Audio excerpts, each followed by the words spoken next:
Hello, everyone. Welcome to Weekly Manga Recap. It is March the 17th of 2026, St. Patrick's Day, and welcome back, everybody.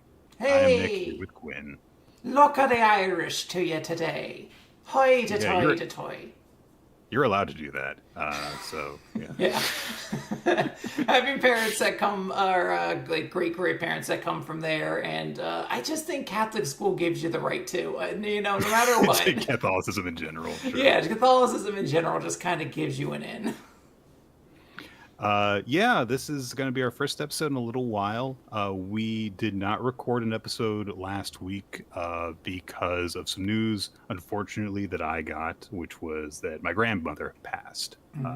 It's something that we had kind of seen coming for a while, so I was kind of braced for it. But even so, like even though if something like that's going to happen, it was very much a thing that I was aware of for a few months. Like I wasn't sure like how I was going to feel about it.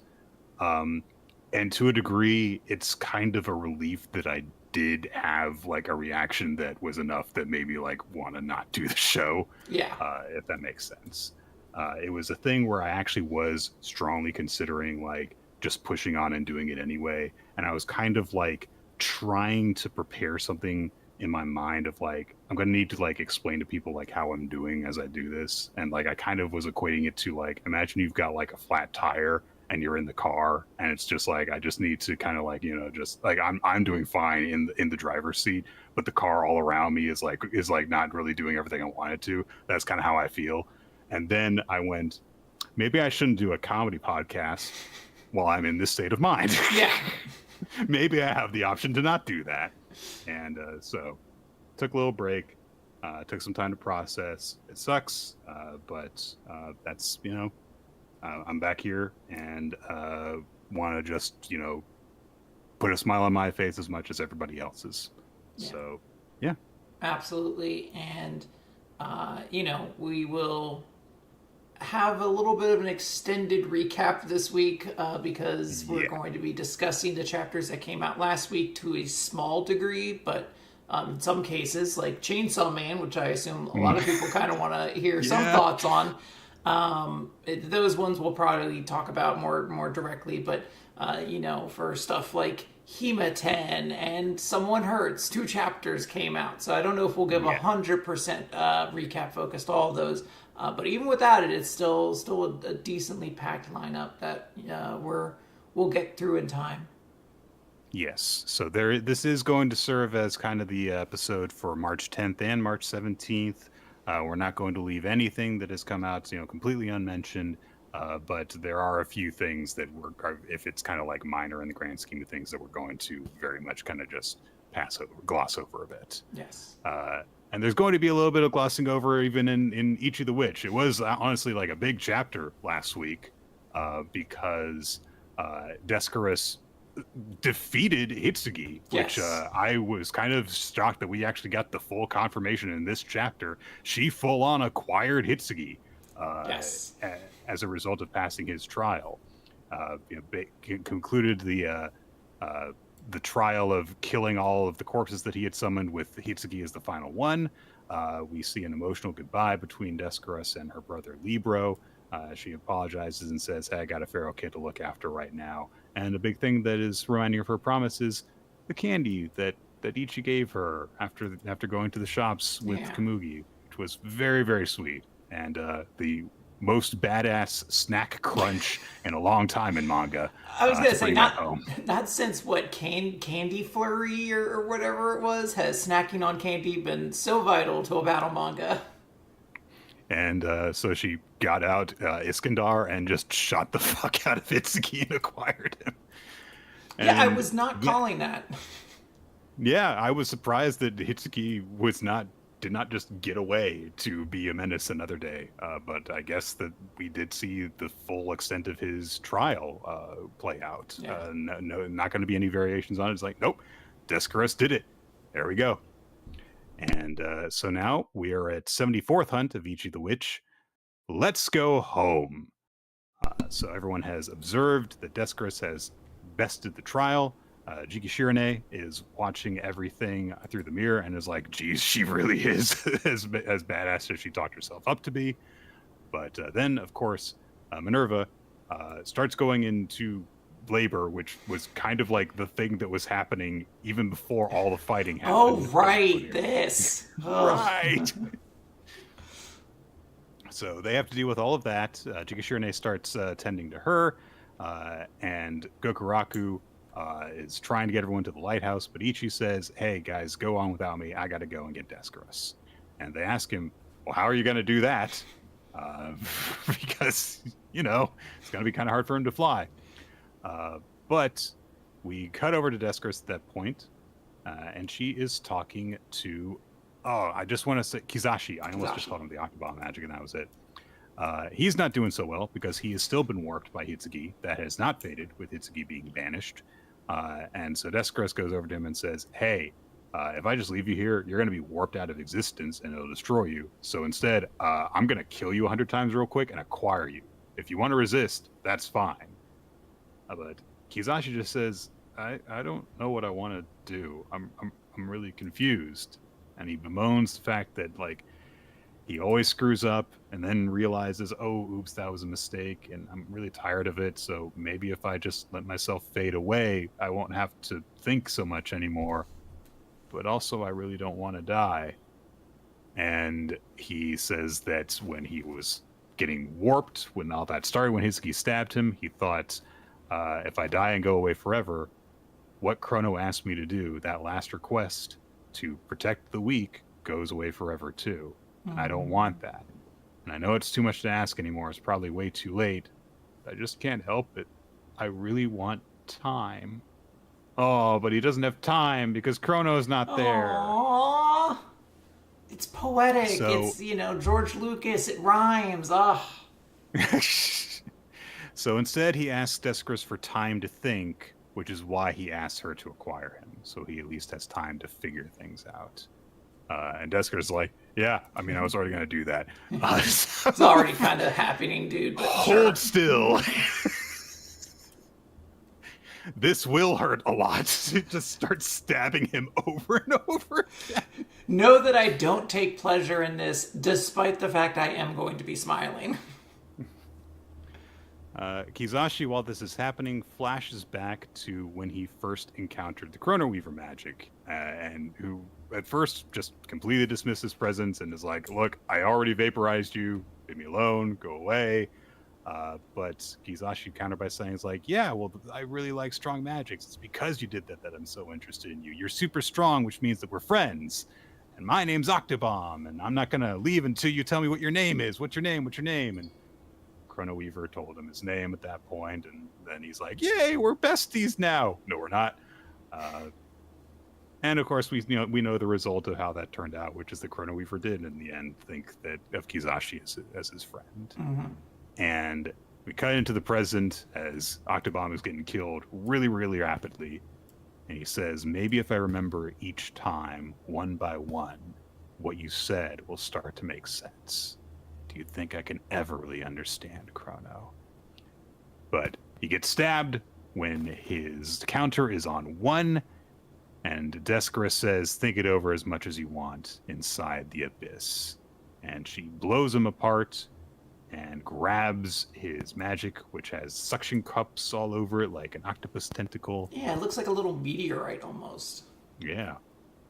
And then Descaris goes, oh boy, and starts to fall over. Oh dear, getting a little lightheaded. Should have had lunch. But she's over the ocean, so that's no good. But then Ichi comes swooping through the air on a broomstick and grabs her. He's having a hard time controlling the broomstick, but yeah, he took the broomstick with them all the way back at the beginning of this adventure when they took other means of travel to get there. And so Ichi has managed to grab Descris, and he says to her, "Come on, let's go home." And we leave off the chapter with just a recap of how Team Descris is doing. They have succeeded in their mission by, getting rid of the Chrono Weaver magic. They've acquired the Reverser and Octobomb magics.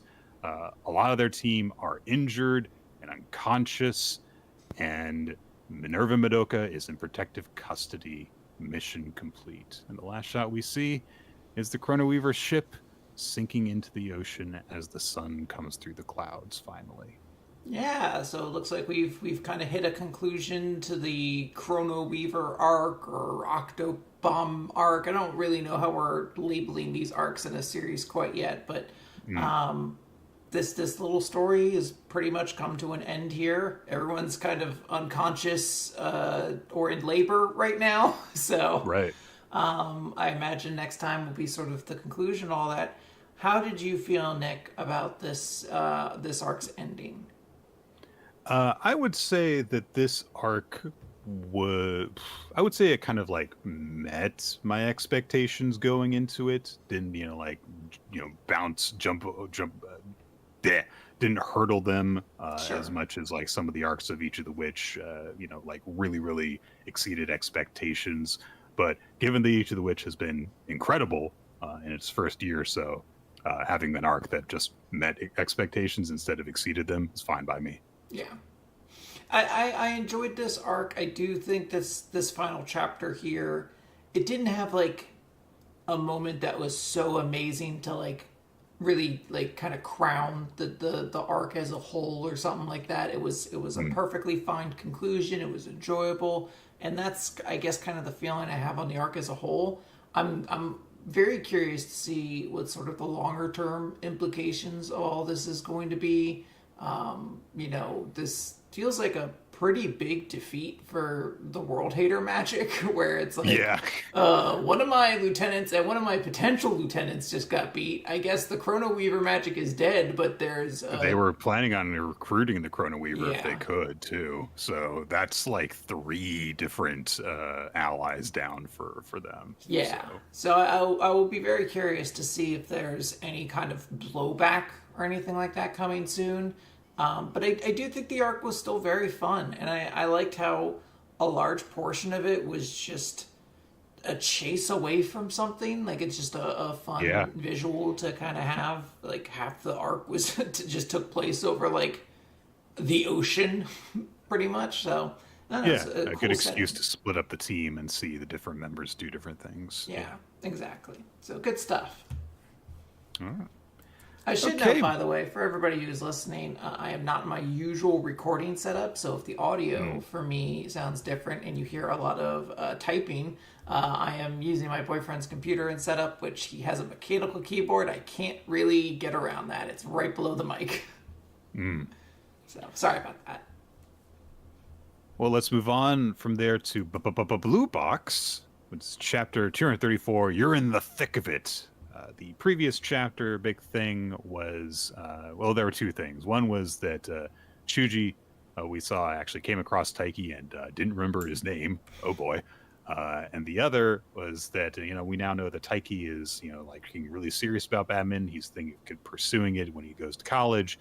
And Iozaki went to Junatsu's restaurant and commented to him saying, like, he's gonna need to like stop dating you if he wants to be good at badminton, basically. And Shinatsu very rightfully was like, "Fuck off! Like, what do you don't Who know are what you're you? talking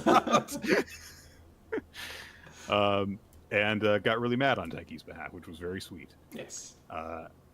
And now in chapter 234, we have more comments on Shuji and how goddamn good he is.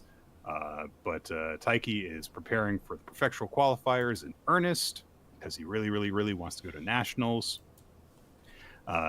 So Kyo, even though he's already been eliminated from all that, he's helping Taiki practice and stuff. Haruto has also been hard practicing as well. And as Kyo and Taiki leave the court, Taiki remarks that he hasn't really played against him much because he doesn't want to get in the habit of losing, which Kyo Notes means that he's kind of picked up a habit from Haryu, which is because Haryu was avoiding Taiki last year in the same way. A newspaper wants to interview a member of the Batman team, which ends up being Haruto, because Taiki didn't want to do it, and he finds out later. He's like, wait, that was an option? I could do that? What the fuck? So he gets brought in to an office in the school building to get interviewed. Hina is going to be interviewed seemingly by the same magazine as, member of the Rhythmic Gymnastics Club. And at that point, Haruto's like, wait, he turned it down? Why can't I do that? I have to go practice. And Hina said, hey, if you do that, you're going to be wasting the reporter's time for coming out here. And so Haruto's like, fine. He flops himself down and keeps on waiting. And Haruto is fidgeting to himself. So Hina notices that and says, like, oh, you're really anxious. And he says, this isn't anxiety. This is anger. Because he's 15. Yes. But he recalls something that Hina had said previously, which was, oh, people who think I'm going to do this, they threaten the position of people like me. And he says, that doesn't seem to be the case at all, because his brother seemingly did not have that kind of reaction to him for all the hard work that he put in. So Hina says in response to that, well, you're always worried about the distance between the two of you. Like, you even the last time that we talked, you brought him up too. And Haruto's like, well, isn't that natural? Like, I want to beat him. And Hina says, well, yeah, I get that. I get you really want to beat him. And Haruto says, no, you don't. Because you are always the one being pursued. You could never know how it feels. You've never been compared to someone better than you. You've never agonized over why you're even doing any of this, or about your potential or your commitment. And so he's just like, I'm wasting all my time thinking about this while I'm thinking about Shuji. Shuji's thinking about badminton. You need another hobby. Someone needs to just show this kid what like Fortnite is, and just let him get like an outlet that isn't this. His life would be destroyed immediately. It's not, of course, brought up at this point, but like Haruto is like bringing up a lot of the stuff that Hina has been silently dealing with in terms of relationship stuff, which I do like here. Like you're agonizing over this, you're comparing yourself to someone that's better than you and all that. So it is an ironic reflection, and of course it makes sense that he is putting things in this way because, again, he is a teenager and he thinks that he is the only person who's ever suffered this way. Yes, correct. So he says, I have no choice but to be fueled by bitterness and hate. And Hina says, well, that must hurt. But it's fine to live like that. The reason you can be angry is because you're still in the thick of it. People don't have intense feelings about what's already over and done with. Even if it's painful, that can be its own kind of happiness. You just keep telling yourself that, girl. Actually, it's pretty sweet to get your heart broken when you think about it. It's really sweet if someone just completely dismisses you. It actually feels kind of good to have your heart just stomped all over when you think about it. I wouldn't really put it that way. Hina gets called in for her interview, and as she's leaving, she says, hey, not everyone is that pure. So yeah, let's get down and dirty. Whoever decided that suffering is a bad thing. But as she goes to leave, Haruto calls after her and refers to her as Hina Chono Senpai, so using the full name, which gets Hina to stop because she's like, what the fuck are you doing? I also love how she looks back at it like, why the fuck did you use my government name? Like, what are you? And Haruto says, if I reach nationals, will you go out with me? And Hina is surprised for a second, and then she says, The question. No, I didn't. I did. That's not what I meant when I when I gave you that encouragement. You're picking up the wrong lessons, actually, now. So Haruto is left with that and left with his own thoughts. And we just kind of get, another indicator of like, hey, time's running out until qualifiers. They've got 8 days left. Last visual we have is Chinatsu checking her phone. We don't really see if she's up to anything in particular. She's just looking to see where her Uber Eats is. She's just it might be nothing. She could just be doing Pokemon sleep. She's like, sorry, just getting all my berries, We didn't need to leave the shot dramatically on me. I thought this was a very interesting and entertaining conversation between Hina and Haruto.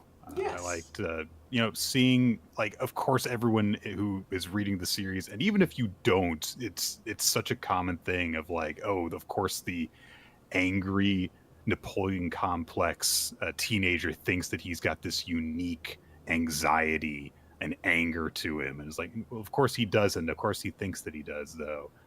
But I really like Hina's reaction to it because it's not the typical reaction that's kind of like placating or anything. She's just kind of like, yeah, that kind of must suck, but you know what? Yeah, keep on going because I got to tell myself the same thing in order to keep going sometimes. And then you would think that there would be some sort of development from him confessing to her, and she's like, no, that's not what I was talking about. I'm actually starting to come around to the idea that they might not really try to go for anything with Chinatsu and Haruto. I kept thinking, I was like, well, Hina and Haruto. Yeah, Sina and Haruto.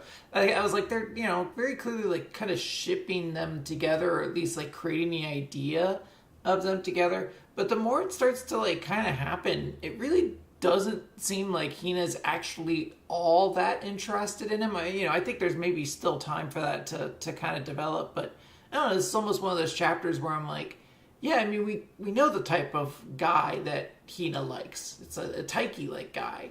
And this is a very un-Taiki-like way to kind of deal with some of Haruto's problems, which I wonder if that's maybe just working against him there. Like, there's maybe a little bit of a lesson in all of it. Yeah, like Taiki would just like put his head down and just keep on going forward anyway. Yeah. Even despite all of this stuff. So the fact that Haruto has very different motivations is definitely showing a difference between the two of them. Yeah. And also, interestingly enough, her rejection of this condition could also potentially be a reason that they do go on a date, because then it's like, well, then maybe if he loses, they might still go on one separate from that. That is true. There would have been definitely a thing like, oh, well, he's got to make nationals now so he could date Chinatsu or Hina. And now it could just be like, all right, you were one and done in the tournament? That's gotta suck. You want to grab a milkshake? Yeah. We know that for a fact that Hina's got like some very weird conflicting feelings about Haruto because, she's been grossed out by him, but then she was actually entertaining the idea of getting him a gift and stuff. Yeah. So they're definitely in a weird spot, and I'm fully happy with like seeing their relationship develop in a way that is not like romantic first. As like, hey, we've got these other two couples and stuff to follow, and it's totally fine if we see the two of them, either if they end up together or not, just have a different unique dynamic between them. Yes, absolutely. All right, Nick, Chainsaw Man.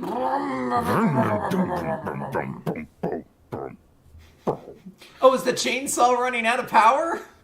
Why? I don't know. Chapter 231, Goodbye, Pachita. Well, that's not ominous. That's weird. That's all like right. Kind of what makes him Chainsaw Man, Nick. Yeah, so the prior chapter of Chainsaw Man featured a bunch of super-powered insects attacking Asa, Yoru, and Denji. And in this one, Denji wakes up in a field with a single tree. Pachita is perched on his chest, and when he gets up, he's like, hey, what happened? And Pachita says, it looks like we got eaten by a devil. So apparently they just lost that fight and got eaten. They just got eaten. That's what happened. Yep. So Denji says, well, this is bad. What's going to happen to us? And Pachita just hops off of his lap and says, well, our dream life together is over. And he starts grooming himself like a cat. And he says, maybe that's a good thing. And Denji says, well, that's not good. No, I was so close to getting to have sex. Yes, that's the problem, Denji. Yes. Mm-hmm. And kisses. I'm glad you threw those in too. Yeah, he's a romantic, Nick. Pochita, cockblocker Pochita says it's good that you didn't get to do that, Denji. You must be like Hemlock from Spy Family and be alone. But Pochita says when you got to have your precious family, when you got to go to the school you wanted to attend, when you connected with Asa, some part of you was still unhappy, right? You must have noticed too. You were far happier starving and suffering fighting devils and eating spoiled bread in that rundown shack. And then Pochita morphs into Chainsaw Man Pochita and says, it turns out you had the crappiest but best kind of brain, one that could only find heaven when you're in hell. He leans down and hugs Denji and then gets back up and stabs himself in the chest with a chainsaw to dig out his own heart. And he says, I'm going to eat myself now. I don't know what'll happen afterward. A world in which Chainsaw Man doesn't exist. A world in which I never existed will be created. In a world without me, maybe you could keep dreaming. Since meeting you, I've seen all the dreams I want to see. Keep on dreaming, Denji. And he puts the heart in his mouth, and the heart with the little Pochita face gives Denji a victory sign, and then come. And we get one last shot of Denji reaching out for Pochita, who waves as he fades into the abyss. And then we are left on a 2-page spread of a little shack in the woods where it's raining. Yes. And I know some people point out this is like where the Chainsaw Man Part 1 started from. Yep. And the tree that was there was cut down by, like, presumably a chainsaw and, like, cleaved that way. There is still a stump this time, but it doesn't look like it's been, like, cleaved off the same way, so... Well, if the Chainsaw Man, the Chainsaw Devil is gone, then there would be no chainsaws at all. Exactly. Presumably. This is a chapter that then came with kind of a odd conditioning that was like, hey, next chapter's the last chapter. And the last chapter of Part 2 has been announced. Yes. Will be next week. And look, Tatsuki Fujimoto could honestly just end this series here, probably, just because it's Tatsuki Fujimoto, and Yes. He's done some really weird endings to the series before. It could, however, be a setup with this whole thing of like, look, this was the bad ending you got to play through on your first time through the game in order to get the good ending. Maybe that's going to be the case. I think that it would make all the sense in the world to do that, considering that there were some not just bummer endings for characters, but also what felt like very open endings for those characters that never got looped back around to. But look, I know a lot of people have really kind of been slowly getting sad over Chainsaw Man over the last couple years, really. Yeah. So if this is just the way that it just is over, I don't think that there will be a whole lot of people that would be like super upset with that based off of those impressions that I've gotten. I personally would love to see more because I just kind of feel like Chainsaw Man's always a weird series to talk about, and it's interesting to talk about. But if not, I'm sure the next thing Fujimoto does would also be really weird and fun to talk about. I'm in this state right now where I really don't know what to think about the next chapter of Chainsaw Man. As you said, who really knows? Fujimoto has really proven himself to be quite willing to be very avant-garde if he needs to, and there's no current expectation that there is a part 3. There's nothing also to say that there isn't going to be one.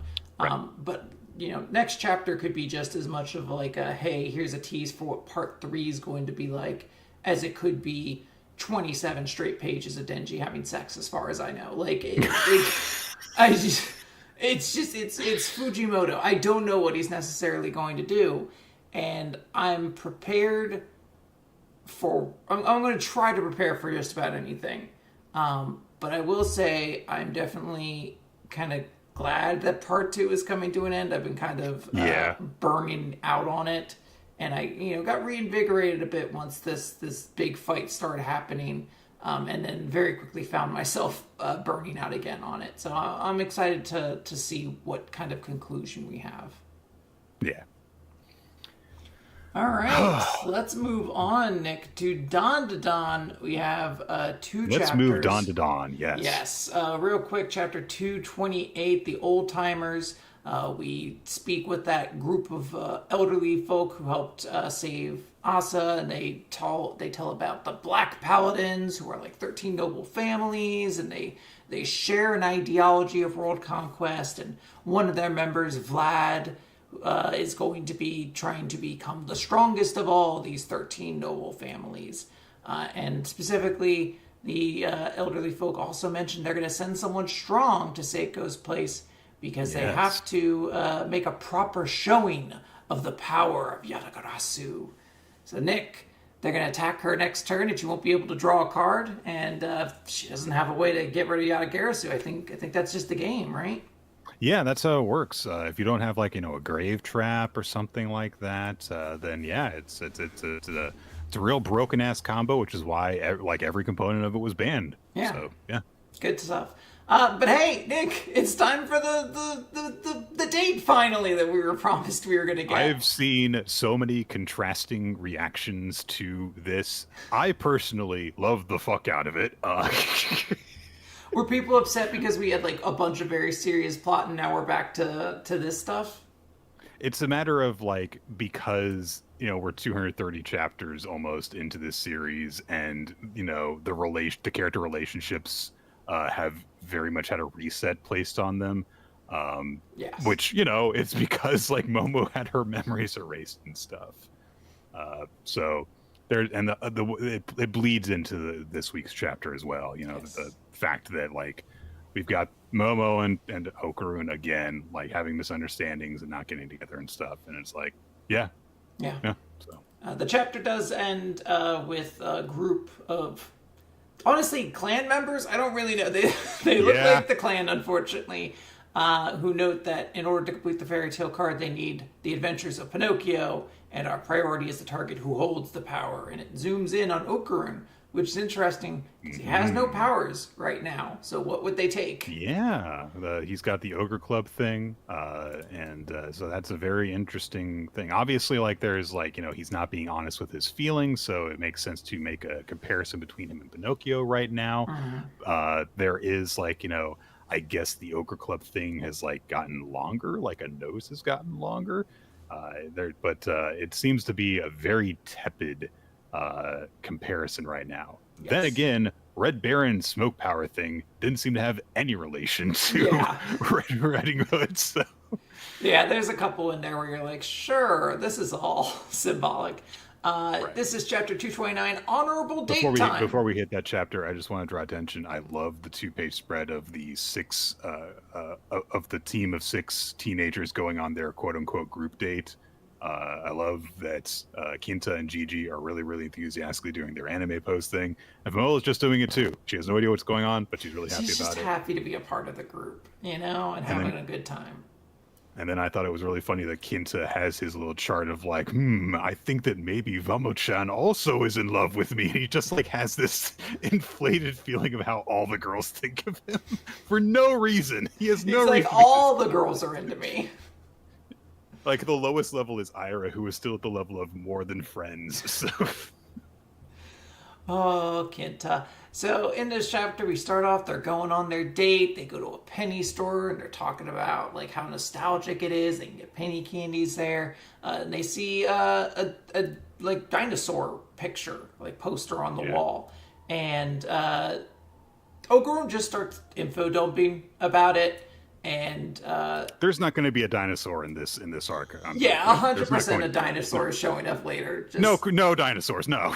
just as a heads up. But in the meantime, Ira asks him a bunch of questions about it and says like, "Oh, she's as she's watching him talk about it, says, oh, you've gotten more comfortable. I'm glad." And Okarun's like, "Oh, sorry, I'll stay here." But Ira grabs on. It's like, "No, keep talking like that." And that gets Momo jealous, so she just grabs Gigi and she's like, "Well, let's go on a date together into the aquarium." Gigi, by the way, just wanted to get snacks, and he's real Yeah, upset and about that. Gigi's reaction to her grabbing onto his arm is fish. Okarun and Ira decide they're going to go to this dinosaur event. Vamola and Kenta wind up alone in, I don't know where, some odd area where... There is a barber shop that they're outside of. Yeah, there is a barber shop and a barber, question mark? Yes. I don't know how to describe this individual. I keep thinking it's the pumpkin guy from the last thing, and I'm like, no, I think he's dead. But this guy looks very strange. They have a beard, a very tiny pencil-thin mustache, a very long eyelashes, but then like a blonde, coiffed, curled hairdo. And they're a JoJo character. I don't know a better way to describe it than that.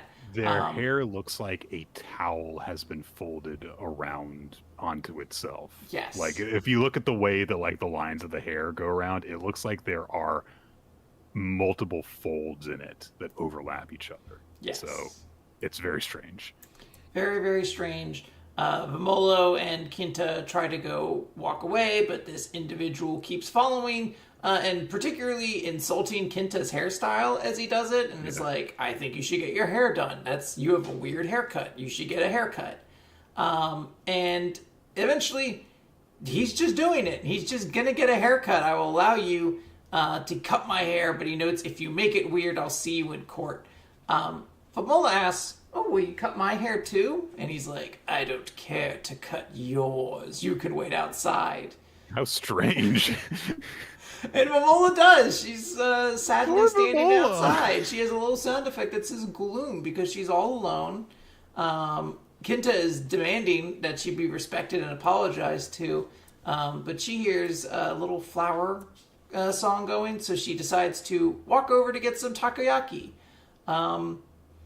Then we get a very ominous panel inside of the barber shop where... It's fine. Yeah, no, they're, just casting the barber in shadow and zooming in on Kinta's ear a lot. Normal things for barbers to do. But then I've seen Courage the Cowardly Dog, Quinn. This is fine to me. Like, That's true. This is number 3 on the creepy barbers I've seen in media, so it's fine. Kinta and him just end up staring at each other for basically 2.5 pages. And Kinta just says, wait, do you think this is a joke? I'm missing out on valuable date time.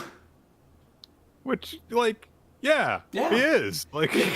Hey, dude, you're the one who came outside and said I looked ugly and had a shitty haircut. Can you you gotta fix do it or not? Yeah. What the fuck, dude?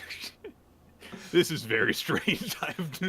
I have no idea if this guy is supposed to be an enemy or if he's just a strange person. I assume he has to be an antagonist to some degree, but at the same Well, time... yeah, he's keeping Kinta from his valuable daytime with Vimola. Exactly.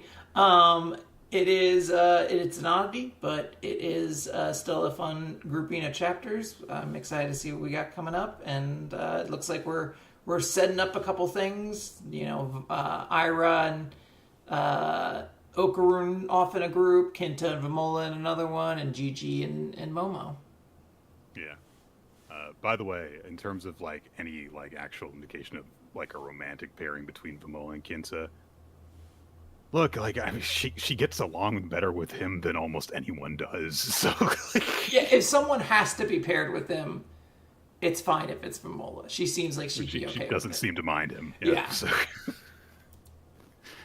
Oh, what a great endorsement. She doesn't seem to mind him, sure. All right. We'll see how that turns out next week, but or maybe the week after. I can't remember what schedule Dandadan's on. But Spy Family was off last week, so we pick up with the terrorists holding everyone hostage at the taping of the what was it, a love drama? I can't remember exactly what the hell they referred to it as, but it's like a soap opera. Yeah, soap opera basically. For Mission 130, we get a very brief recap of how things played out. Very typical soap opera plots. The main character was hit in a traffic accident, had amnesia when she woke up. The next episode was the finale. She decided who she was going to marry. And so then they got married. And the leader of the terror says, "That's not how it was supposed to end. Obviously, the power of Amaria and Sam's love should have restored her memory." And then she'd say, "It isn't money I need, but love, and marry Sam. That's the true ending. So we're going to reshoot the finale here and now." And like some of the producers are like, "That's insane. Like, you're just upset that your ship didn't win." And he pulls over the director and says, "No, no, no, it's not petty. I've had my suspicions confirmed here. The Minister of Broadcasting made them change the finale at the last minute. The original script had her marrying Sam, but they were forced to rewrite it. Isn't that right, Mr. Lead Writer? It's probably because a certain fan of Stewart, the actor who played Diff, planted her own selfish thoughts in the minister's head, and the director agreed to go along with her stupid idea." And then he starts appealing to all the people who are held hostage in the audience. "Is this acceptable to you? This defilement of the program's artistry?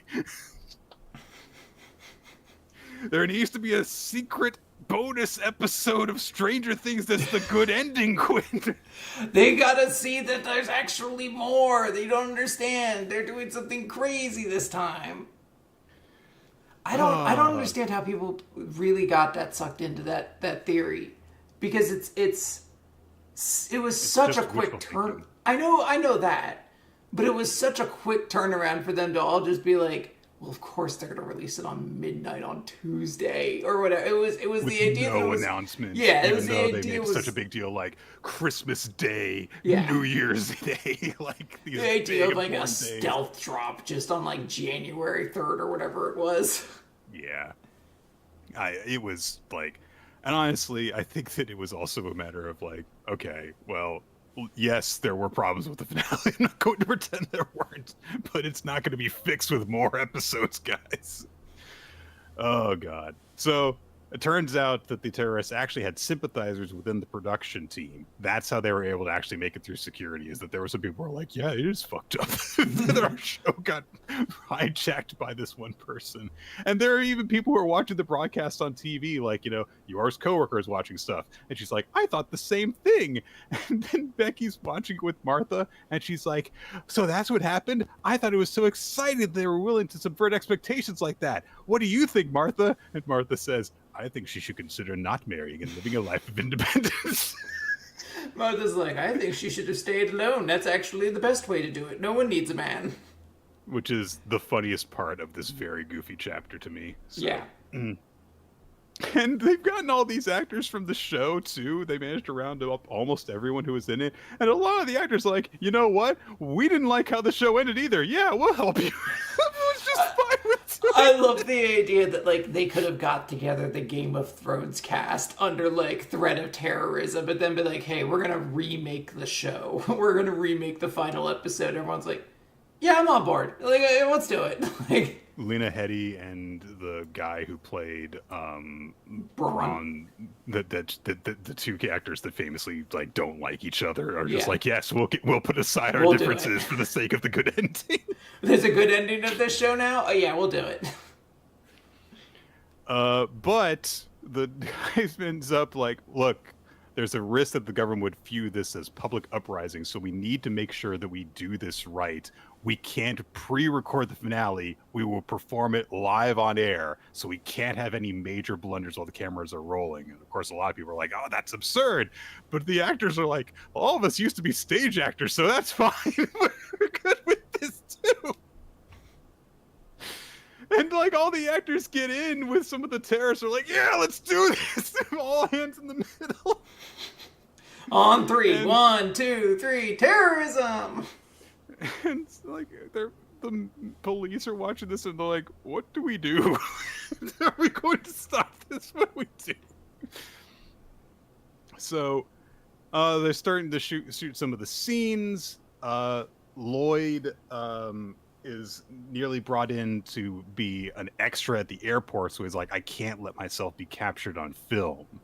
I mean, I don't really know exactly why he can't be just like seen as Lloyd Forger in this situation, but whatever. But he also hears that they need someone for backdrops, and so he immediately just jumps in and starts like making backdrops with his super spy powers, and he makes up an excuse in front of Yor that he has that in his background for X reason or another. And so Yuri is like, what the hell do you think you're doing? You're collaborating with terrorists. And Lloyd says, look, the sooner they finish the shooting, the sooner the danger passes. This is the best way that I can ensure my wife's safety. I don't care if it means being pushed around by terrorists. I will do whatever it takes to get her home safely. And Yuri's like, huh, I can't believe that he actually cares about Yor that much. Huh. Oh, right. He did say he would take a nuke for her last time. It's been one of those weird throwaway jokes, and like, it might have been that when they like invited Yuri over to their house that one time. Jesus. Yeah, it's been a while. So Lloyd asks Yuri for his help in all this, but although Lloyd manages to avoid getting roped in as an extra, Yor gets roped in not to play the part of an extra, but to replace one of the few actors that they couldn't get for the shooting, Joanna. And they say, we want you to play the part of Bumbelina.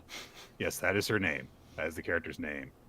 And Yor is very nervous because she's like, I've never acted before. And the head terrorist is like, it's okay. Bumbelina barely has any lines. So, yeah, you know, Lloyd is like, I mean, I don't know about this. Like, what can I do? And Yuri just thinking, like, of course, once they saw Yor, something like this was bound to happen. They were bound to recognize how beautiful and perfect she is. Yor agrees to it way too easily. Because she's thinking about the advice that McMahon gave her about playing a part or playing a role. And so she's kind of like taking the wrong look to it. But admittedly, she does look really fucking cute when she's got curls. They get her all restyled and stuff, and have her meet up with her love interest in it. And she's super nervous. Of course, Yor's coworker and Becky both freak out when they see her on TV. Yor is really awkward and runs away. And Yuri's like, "Don't you have more lines for her?" And the head terrorist is like, well, her whole personality is that she can't verbalize her feelings. And Yuri's like, no. Why would that man have fallen for her if she's so unappealing? Those motivations are really thin. And the guy's like, yeah, I guess you're right. They're rewriting the show while they're shooting it now. And Yor starts doing like big ridiculous physical acts when they start like making suggestions, which include grabbing a guy and swinging around by his arms because, you know, she can do that. And she's worried that she has stood out in front of Lloyd, but fortunately he's too busy, you know, making the backgrounds and stuff. And Yuri gets brought into the production because he knows the best way to make Yor look good. So they're like, oh, you've got some good ideas. You're going to help out with the direction. So Lloyd's doing backgrounds, Yor's acting it. Everyone's helping out with this underhanded plot. And then since now Yuri is part of the direction team, he focuses in on like, okay, here's Yor's final scene here. Proto takes Bumbelina's hand, spins her towards him, and kisses her. Dun dun dun. Oh no! What's going to happen, Quinn? It seems as though shenanigans will still occur. It seems like everything was proceeding smoothly, and Yuri's gonna probably get everyone killed. It's really unfortunate. That would be actually a really funny twist. Is that like, you know, we go through all this, it's like, oh, I guess everything's gonna be fine. Everyone's totally okay with just making this production and just giving into the terrorist demands, and no one's gonna get hurt, and then everyone ends up dying anyway.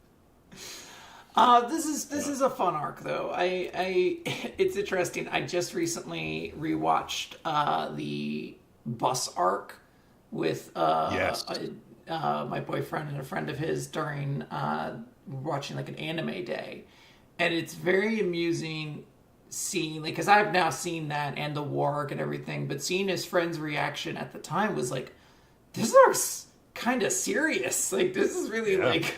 Nerve-wracking, and now going into it, I'm like, oh yeah, I guess, like, you know, Spy Family is just a little bit more serious nowadays. So it's kind of nice we're getting an arc that's just very, very much silly and over the top again. Like, you know, we started off very unnerved, and then the next chapter they're like, all right, guys, let's start the production of our soap opera's remade finale. And you're like, all right, I guess this isn't going to be as intense of a story. The previous arc was about Anya and her friends having to make sure that Mr. Hendrickson didn't get fired, and this is the silly arc. Like, Oh man.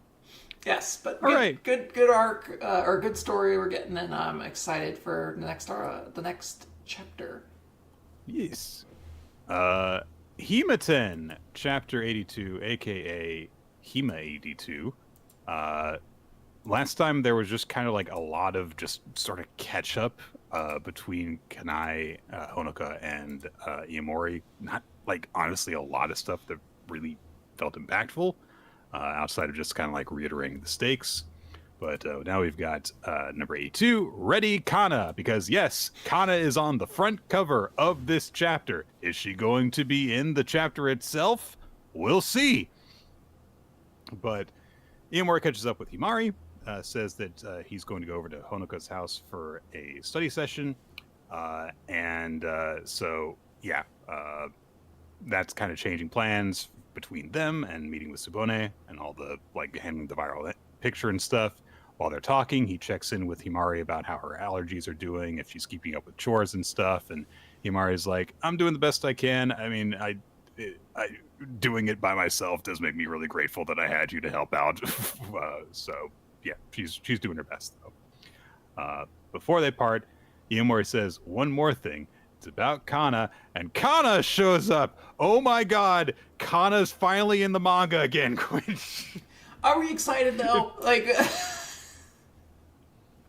is this something we should be enthusiastic about, or is it almost just like, oh yeah, you? All right, Kana. Yeah. All right, there's a third girl in this, even though she has even less of a chance of the other girls. Yeah. So Kana pouts for a bit, and she says, yeah, thanks to that picture of the two of you going viral, my manager asked me if I was going to cause problems too. Himari says, like, will it turn out okay? And Kana's like, oh, it's all right. I told her that I don't have a boyfriend yet. And so, but, you know, this was kind of the first time that she's given me a warning. She said she's going to push me hard for this whole year.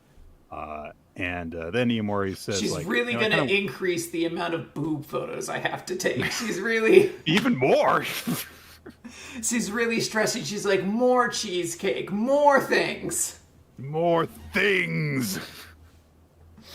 That'd be great if that was the only thing you had to do to be a manager for someone. Just to do more things. Just how about more? That's more of it. Iamori expresses that he wishes that he had time with Kana to talk, and she's like, oh yeah, I guess it'd be hard to go out on a date right now. And Iamori's like, I don't mean a date. Kana says, okay, well yeah, I do want to talk with you about some stuff. So they agree to meet up. She has to head off because, you know, they've got like school and stuff that they're supposed to be doing. Himari and Kana get a chance to speak first, so Himari brings Kana all the way up to speed on everything that's happened. And then Kana says, like, hey, should you be telling me all of this stuff? And Himari's like, no, I shouldn't, but that's probably like what Himari wants to talk with you about. And I don't know when you guys are going to get a chance to talk, so you might not even know before it's over. So she just kind of like didn't want to keep anything from her. Good, because it feels like the manga's been keeping things from Kana for the last several chapters. Kana actually kind of puts the blame on herself at this point, because she says, I think that Iamori decided to tell Honoka his feelings because I told him that I like him. Which I think that a lot of stuff happened really quickly, but it kind of makes sense that she has that attitude about it, because of course she's going to blame herself for this because she is a teenager. So now as a result of that, she's like, you know, I don't think you could have actually helped the photo getting taken of you two. And she's like, when I got to go with Iamori, I didn't want to hide who I was either, so I don't blame you for that. And she says that she admits that when she saw the picture, the thought crossed my mind, it could have been me. But yeah, of course she would think that. And I wish we got a lot more focus on this particular emotion. It's really kind of moved on from kind of quickly. But anyway, Kana says, like, you know, I knew that this could happen theoretically. And Himari says, do you think us having feelings for him is causing Iamori trouble? Do you think that we should be trying to do this right up until the point that he tells Honoka that he likes her? And Kana grits her teeth and she says, yeah, we should. So I'm going to keep on going. And Himari is like, what about like your manager's warning and stuff? And Kana's like, I'll figure that out later. If I'd been the first person to meet Iamori, I know for sure he would have fallen in love with me. And Himari is clearly taken aback by this declaration. And Kana's like, well, what do you think if he had met you first? And Himari's like, well, maybe everything could have been different. And Kana says, yeah, so why would we pull ourselves out of the running just because we got a late start? We can't help that he had a crush rather, long before we even met him. If Iamori goes out with Honoka, it's over for us. And even if she rejects him, I still wouldn't want to be his second choice. It's his fault that we like him, so I won't let anyone make me feel like I'm in the way for trying my best. Which is, honestly, kind of like more than I was expecting Kana to get this moment. So that's nice. Yeah, it's a little something. It's, all of her clothes stayed on, so honestly, as far as Kana goes, it's probably upper tier of her chapters. I just like the feeling of like, look, I'm not going to just settle for the fact that it's like, oh, he likes Honoka, so I'm not going to do anything. It's like, good, because that would make for a more boring series if she was just like, I'll just sit back here and wait to see how things go. It's like, no, give me the stupid, messy shit instead. Good. Yeah. Himari congratulates Kana on growing, and then we cut away to Iamori, who is thinking about, like, okay, before I tell Honoka, I've also got to settle things with Kana. But honestly, she told me she likes me, and she hasn't even told me what what about me made her like me, which I feel like is a stupid excuse. Stop! What the fuck is your problem? But he thinks she meant it when she told me that, so how do I respond to that sincerely? At this rate, I'm never going to figure out what to do. Then he gets a buzz on his phone, goes to his door, Kana is there, and she says, yeah, I snuck over to your place. And she says, you wanted to tell me something, didn't you? And Iamori's like, I'm not prepared for this, and so should I do it right now? And Kana says, no, I've got another reason for coming over, which is I've rented out a nicer place and I'm moving. So how about we discuss you helping me move in again? So there we go. Kana is making her move. She's clearly using this as an excuse to get some time alone with Iamori to make her play. Yeah. I'm not... I want to see this because I do think that it seems pretty clear that Kana is not going to be the final girl, but she's going to try her best. And I think there's, something admirable about that, even if I don't know if this is the best use of all your dedication. It doesn't seem like it's distracting her from actually pursuing her own goals, so there's nothing wrong with it there. I'm most interested in it because I need to see Iamori let her down. Mm. And I'm curious if they're going to do that there, or if they're going to be like, well, maybe I'm Let's still going to pussyfoot this some more. Yeah, like maybe I'm still going to, confess my feelings to Honoka, but like, maybe that deadline gets pushed out a little bit further, or maybe something intervenes in my announcement, so like the whole situation gets started. I want to feel like there's a definitive progress being made in this series. I get what you mean. It feels like we've been stuck in second gear for a really long time. That even though it feels like there have been signs that we are ratcheting up, that it's hard to believe them because even like the indications of change to the status quo, it feels like they come with caveats. And we're like taking 2 steps forward, 1 step back, like this whole development where it's like, okay, Iamori is going to make his confession to Honoka. Okay, he's going to stop working as Himari's, house cleaner and stuff. And it's like, in 30 days though, in 30 days he's going to, it's like, yeah, I understand that fully. I'll believe it when I see it, definitely. Yeah. But in the meantime, we have Kinato's magic to discuss. Yes, Kinato's magic. In the previous chapter, we got to know those 2 new guild members a little bit more. Haven't really memorized their names yet, so I'll struggle on that a bit. It's Talius is the one with the glasses, and I can't remember the name of the big shield girl. Juna. Talius and Juna. So Kinato is on a mission with the two of them. They've also encountered this glasses person with inventions and stuff who has gone off to find their mentor. And Ibis is the one that they're after because there's kind of like they're in trouble, basically. Kinato uses enhancement magic on Juna and Talius, and they beat up big knight person, and then we start this chapter 7, the other guild, with two new characters. So we see that there is a tan woman with glasses named Lamia, who has caused some big destruction with like crystalline things, and there is another figure with her. Mm-hmm.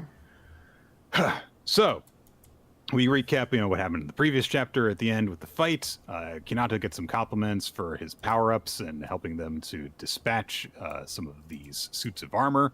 And then they get up, so that's no good. But then, just as Kinato and everyone are bracing themselves, suddenly, kaboom! Both of the suits of armor are taken out, and we get more proper introductions to those two figures that were at the beginning of the chapter, who are introduced as the Seraph Wings, who are basically the number one guild, the most elite guild in comparison to the Iron Fangs. And so Lamia is the name of the woman.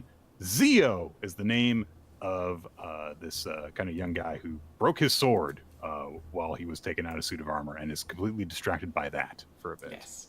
Now, Nick, which one of these two do you like better right now? Obviously, this high priority. I feel like it's too obvious, and I'll look like a drooling idiot if I say so. So.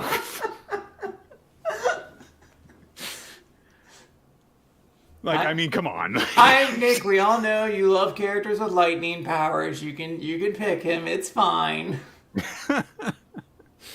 I don't know if there's ever been a single character with lightning powers that I've really taken to. All right, well, let's run through a couple. Luck. Did you like Luck from Black Clover? No. Okay. Really. Lightning powers. I think that's the only character with lightning powers in manga. Yeah, you're right. Yeah. We're not forgetting a billion of them. It's just Luck and nobody. Yeah, that's why that's the real reason I've never really liked him. Yeah. So Talius has a bit of a one-side rivalry, it seems, with Lamia, and there's a weird moment that I don't think gets fully illustrated well, honestly, because he starts to go off on her, and she just holds her finger out, and he just shuts up, and that's just kind of it. She does it as though she had silenced him, but in the scene, it almost just feels like he's letting her speak. He just politely did so. Yeah, and I'm like, I mean, she didn't use magic powers on you or anything. But she says, she's like, good, it took 5 seconds. And I'm like, is she a teacher? Is this her counting to when the classroom's going to be quiet? Don't say that. Don't suggest that, Quinn. Yeah, is she a teacher and she has a ruler she could, really straight back against her hands? Oh, man. So that's going on in the background while Kinato turns to Juna, is like, what's the deal with the Seraph Wings? And Juna says, yeah, so theirs is the biggest guild in the kingdom. They take on several big missions. They're on a totally different level from regular missions. Everyone says that they're the strongest guild in the kingdom. And other guilds avoid cities where the Seraph Wings operate because they don't want them to take away their jobs. But their guild is we're in the same capital as their base. So, the suit of armor, another suit of armor comes in to attack, but instantaneously Lamia summons a bunch of strings, it seems, and she says, I don't have time to argue with you. We've got no time to spare. She just explodes it somehow. And she says, our client has rights over the Crystal Forest. Our mission is to clean up the suits of armor, which we're getting in the way of mining. And she asks, so I assume you guys are after the armor too. And Talius is no, our mission is to find Ibis, who hasn't come out of the Crystal Forest in a while. So we're looking for a missing person. And so Lamia is oh, okay. Well, we'll focus on the armor. You can focus on the missing person. Don't interfere. Also, you've got a colorless member. He probably sucks. oh, I was really on board with you until you said that part. Yeah. But then she brings up the other guild member that she's with and says, yeah, so that guy up there who always wants to climb up to high places. Yeah, that guy's also a newbie. He became an adventurer just a month ago. His rank is gold. And Quinn, I want you to guess, if this is Kinato's like rival figure, who do you think he reminded me of right away? I mean, I was getting some Yuno and Asta vibes from the No, rip, not but he's much more annoying than Yuno is in just the brief snippets we get. So where was your mind taking you? I instantly went to Riku from iShield 21. There is a little bit of that in there, yeah. But Riku Looks a lot like the protagonist, but yeah. with light-colored hair. Yeah. And potentially as like a different but somewhat similar style of thing of like magic that they're using. This is a very early time to be introducing a character like Riku. Yeah, that was introduced in like chapter 100 or so. Yeah, and I'm wondering if this is meant to kind of give our Kinato a rival. But it's interesting. This is a rival that's really far beyond him. Yes.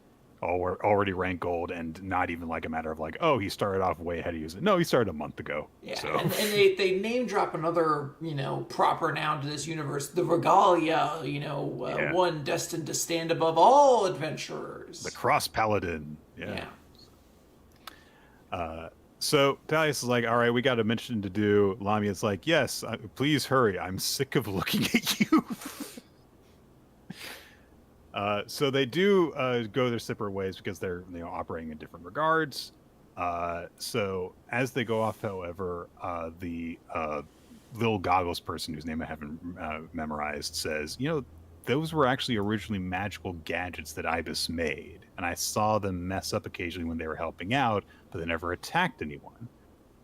So that's curious. And then one of the suits of armor that has lost its legs crawls up and grabs Kinato by the ankle, and Kinato realizes that there is like a magical script flowing within it, so he uses his magic to cast a relaxation on it. And Kinato says, there is some kind of magical formula written all over it, and since it's a magical device, I can make it ease up.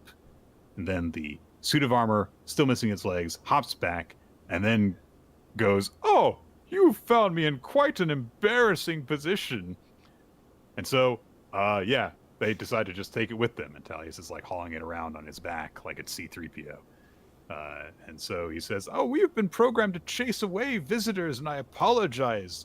The crystals in this mine are an important resource for the people of Kisalani, but there have been thieves trying to steal those resources, and we were dispatched to protect the mine. Miss Ibis is very talented and hardworking, always putting the interests of others above herself. She's enriching everyone's lives.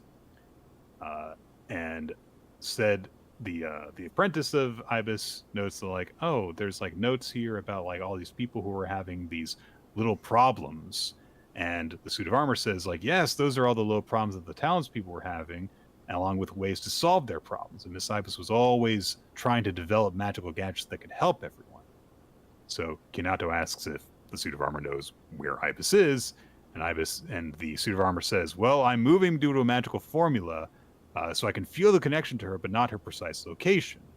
But Kinato is like, all right, well, leave it to me. I can follow the trail of her mana. And as the note that we leave off on is him starting to use his Seitai magic to try and trace it back to Ibis. Yeah. We're now at 7 chapters, so next week we'll kind of get an idea, a very mild idea. But we are going to start getting an idea a little bit more about how this series is being received. I think this arc is fine so far. I don't particularly care for anyone who's been introduced so far, though. None of the guild members from his guild or this new guild feel particularly interesting or feel like they capture the magic that really made us kind of, I think, enjoy the first 3 or 4 chapters of the series so much. So I am, hopeful that maybe we can get somewhere closer to that next week. But I am intrigued to see this new character. I think Ibis is getting slowly built up to be an intriguing person, and I don't know. I guess there's something to look forward to there.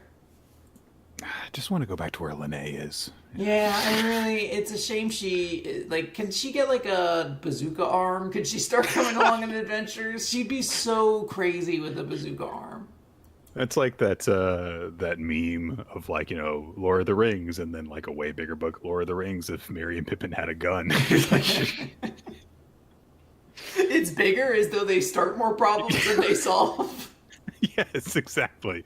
It's like, Turns out bullets just down make. further of like this small part is like giving them the gun, and then the rest of it is them trying to take the gun away from them. Oh, I like the idea that like we tried to shoot Shibolbib or whatever, the big spider, and it just made it worse. It did not kill it. Shelob. Shelob. Yeah. Sebulba is the pod racer from episode 1 of Star Wars. Oh, classic. A Chupadanoya. Yeah. Oh man.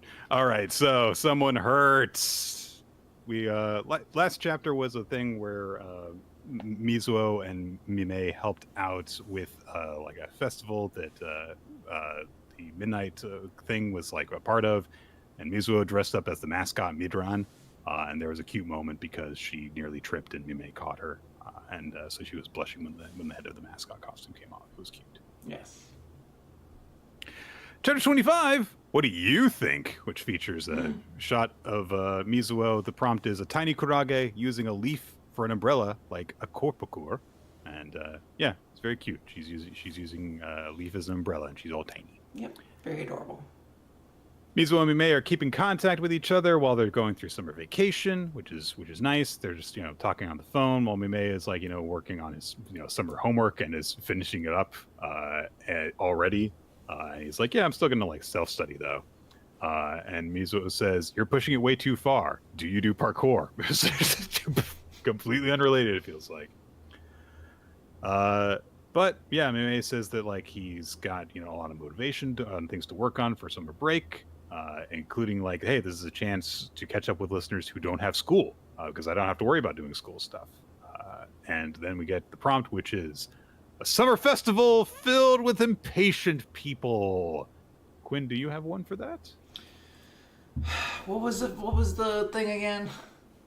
A summer festival filled with impatient people. Yeah, I don't. Which I have one. I don't have one. Yeah, I didn't really think of any good ones. Mine was a straightforward. When are we gonna get to the fireworks show? That's a good one, though. Can I note, by the way, I'm super excited. I'm taking my boyfriend through Simpsons because he wasn't allowed to watch it as a kid. So we watched through season 6 of Simpsons, and now I'm just kind of jumping to different seasons and going through it. And we're very close to the episode where we go to space, which he's already seen. It's one of the few episodes he had seen previously. Mm-hmm. But I'm so excited for him because every time we watch an episode, he almost always discovers some meme from the episode. Yeah, so this is where it came from. Yeah, one of those moments. He's had those frequently, and I'm excited for him to just be like, that's the Barney thing that I reference every week. That's good. That's the best. That's one of the best things about, like just like having someone you spend that kind of time with. Yeah. All right. So Mime just goes like, oh, well, have you ever like been to a summer festival before? Because there's one like the day after tomorrow. You want to go? And Miz was like, yeah, sure, let's go. Okay, good night. And then Mime's like, did I just ask Mizuo to go to the summer festival with me? Like, he just realizes like, oh, I kind of like just asked her on a date, kind of, sort of. So, he really nervously prepares for it. He looks stuff up of like, what you're supposed to do to a summer festival. And one of the first things he sees is like, oh, yukata. Should I wear a yukata? Oh, I don't know if I should do that, but I'd feel bad if only she came wearing one. He starts to call her and then is like, no, I can't do that. I can't just like, no, I can't like really let her know I'm super nervous about it. So he just ends up wearing yukata to go to the summer festival. And so he's looking around trying to find Mizuo when it comes to that night, and he's trying to find her, wondering if she's in a yukata. And then when he hears Mizuo calling her over, Mizuo is helping out at Nachi's yakisoba stand. It's a little advertisement for her cafe, and she's just wearing like a t-shirt and an apron, and has kind of been roped into helping out with it. Yes. So That happens. Nachi's grandfather, I guess, uh, recognizes Mime, gets his name wrong though. So then, he takes over the stand and is like, go enjoy the festival. And so Mizuho goes to like get ready to like actually like enjoy it as opposed to work for it. Mizuho recognizes that Mime is in yukata. And so Nachi's grandfather's just like, why don't you all lend her your yukata? And Nachi's like, dress up Mizuho, you got it. Don't need to ask her twice. Just a dust-shaped cloud of her. So that leaves Mime alone with Nachi's grandfather for a bit, and he says, "You're a good apple, Mirai, my boy," because he's getting Mime's name wrong. I like how he has his own stool in order to see over the stand. That's cute. Mizuho shows up. She's got her hair in buns. It's very cute. I really enjoyed the panel of the cafe owner lady going like, "Oh, like you really made that outfit yours," because Mizuho was just sitting there, like she's standing there with her arms just slightly raised, and then there's just like chanting almost in the background of "so cute, so cute." It's a very funny panel. The fireworks show, Quinn, starts in about 30 minutes. We're actually going to get to see the fireworks show? Oh my god. Mizuho asks Mime how the yukata looks, and then she says it's a tight fit, and it took over 30 minutes to put on. So they go and they play some some festival games, including a really weird reference to Whitney Houston's "I Will Always Love You." It must have been a different reference in Japan, or it just flowed better. It is one of those ones where you're like, I guess I kind of see what we were going for. Mizuho, it turns out, is really bad at festival games. They go and they get some shaved ice with flavoring, and she got all the flavors on it, which meant that they blended together into black, which makes sense. But as they're sitting there eating their flavored ice, Mime thinks to himself, like, I wonder what Mizuho is thinking. Like, is it okay if I'm, like, sitting next to her? I don't know. But as the fireworks are about to go, a whole bunch of people start, milling around, and it's a lot more crowded. And Mizuho says, well, it looks like this is a really good spot to see fireworks. We're in the right spot for it. But Mime looks a little bit nervous and uncertain, and he says, I'd feel bad if anyone we know was here and got the wrong idea.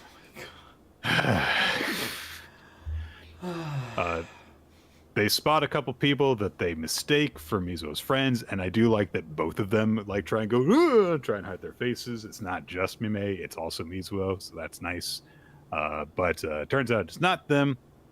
I like when they're like, oh yeah, they're different people, and I'm like, yeah, they sure are. Those definitely aren't. I recognize your friends who have showed up in like 2 chapters, sure. Mime suggests that they go back to the stall together. As they get up, Mizuho has a reaction of some kind. And I'm not sure exactly what it is meant to convey.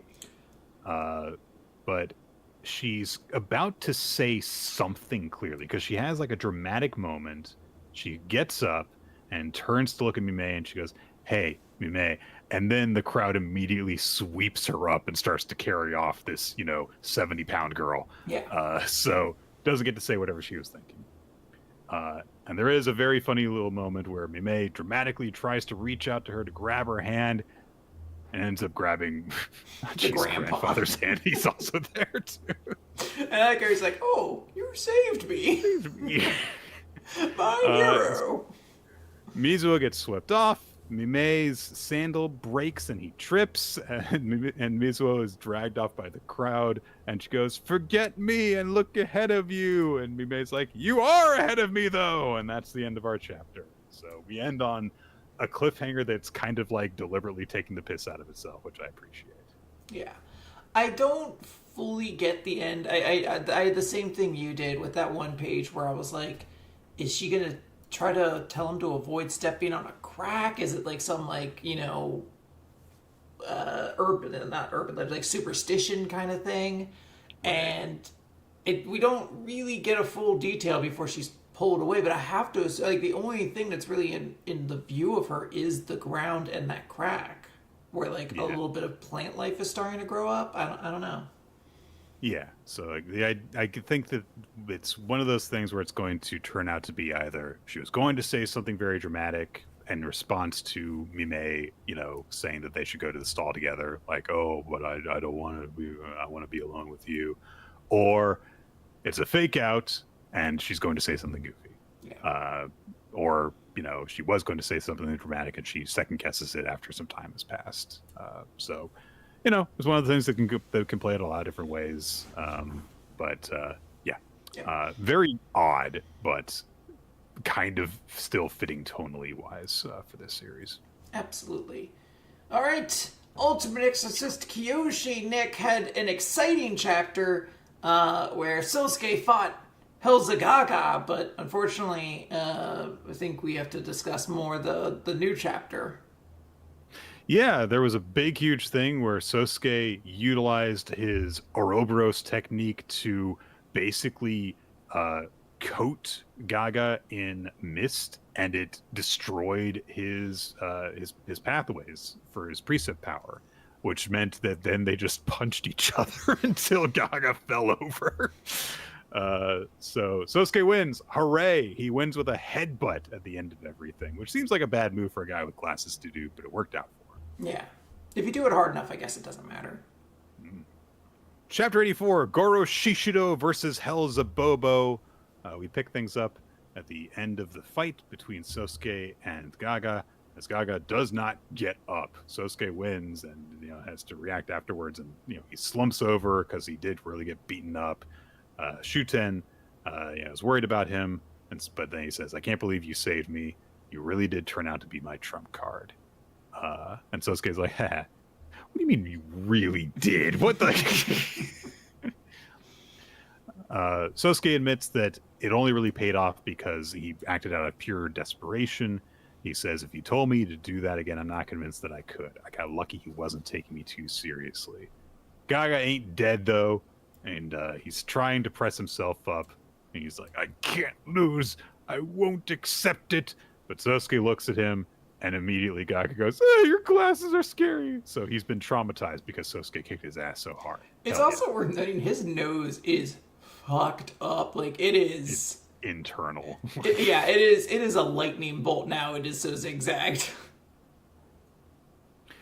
Sosuke says, like, this was all part of the plan, too. To traumatize Gaga. But Gaga says, if you're going to kill me, do it already, but you're still dead meat. We're not going to lose. Not as long as Helzabobo's still around. And we cut over to the fight against Bobo, where Bub is still not doing so well, but Shishido has eaten the apple that he was going after, and he barfs out a big old attack. He manages to launch back at one of Bobo's attacks at him, but Shishido recognizes, like, the kickback from eating 2 Adam's apples in a day would be insane. I gotta wrap this up quick.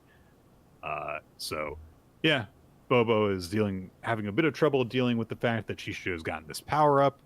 So he launches some more attacks as Shishido munches on something else as he's pulling a weapon out of his mouth, and he smacks Bobo with it.